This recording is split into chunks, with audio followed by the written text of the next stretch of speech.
So authors use a variety of craft choices to create mood. We'll be looking at Edgar Allan Poe's poem, The Raven, but first we need a little background knowledge. In The Raven, the main character is sitting at midnight and he's pondering his lost love Lenore, when suddenly he hears a tapping at the window, and when he opens it, a raven flies in and perches on the top of a statue. And at first he's amused and he's talking to the raven, and the raven answers, "Nevermore," and he assumes that this raven has escaped from a previous owner, and that's the only word that it's been taught. But he becomes increasingly distraught, and he asks questions about his lost love Lenore, and the raven continues to answer, "Nevermore." He asks the raven if he'll ever see her again, and the raven says, "Nevermore." As he becomes increasingly upset, he finally commands the raven to leave, but the raven won't, saying nevermore. So the mood of this poem is melancholy, sad, depressing. It's pretty ominous because the theme is that you can't hold on to everything you love forever. It will only bring you pain and suffering. And in this poem, the persona is unable to let go of his lover, Lenore, and the memory continues to haunt him.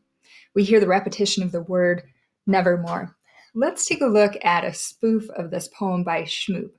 And you're going to see that they've actually created a very humorous tone because it's a parody. And they do this through their words, they do this through the images, and they do this through the background music. Okay, so it didn't quite happen like that, but we can see the humor in that parody through the words, through the images, through the music in the background. The actual poem is very melancholy and ominous and sad, and the author uses imagery to create that mood. If we look down at the bottom, we can see, distinctly I remember, it was in the bleak December, and each separate dying ember wrought its ghost upon the floor.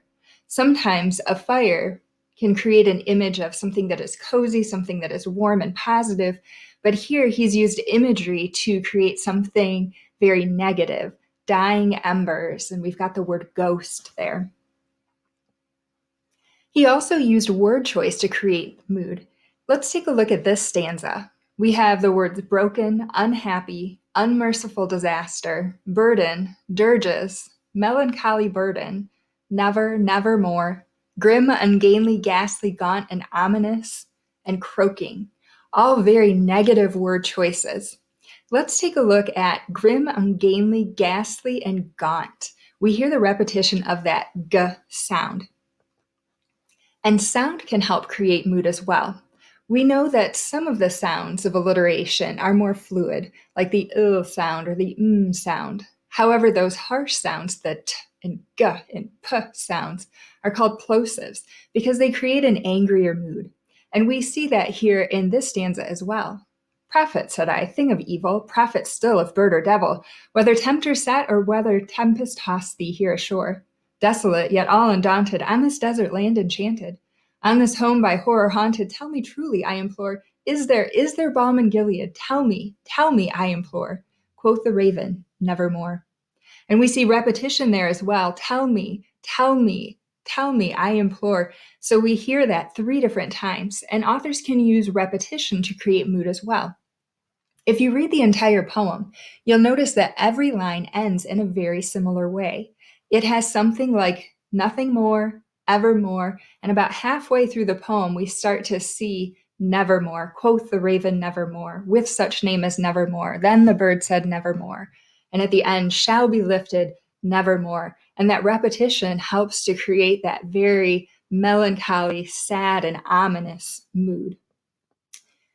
The lining also helps to emphasize this mood.